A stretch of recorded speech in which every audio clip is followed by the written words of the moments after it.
Thanks, Jenny. Well, a lot of people, not just patients, but also doctors and insurers, are still anticipating the full force of the Affordable Care Act, frequently called ObamaCare.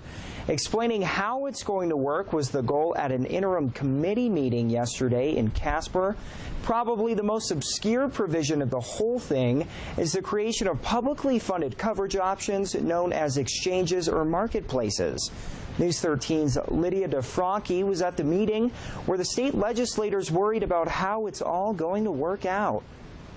There are just a lot of unanswered questions.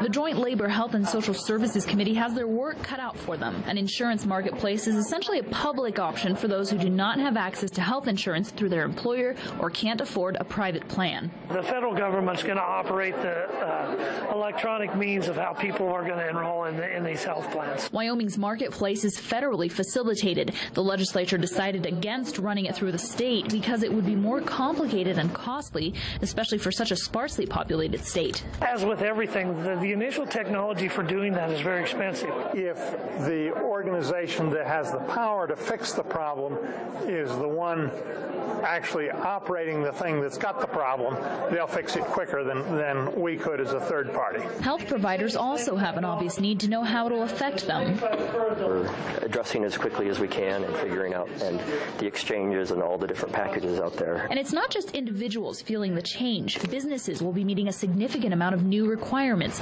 Small businesses can qualify for tax credits or are exempt from providing health insurance to their employees, but several conditions still apply, and that has some worried it'll hurt the economy. You have to say it is such an investment and it's such a commitment that you really have to be careful and be very calculated as you move forward. Persick says he's already seen employers cut personnel down to part-time hours to avoid covering them.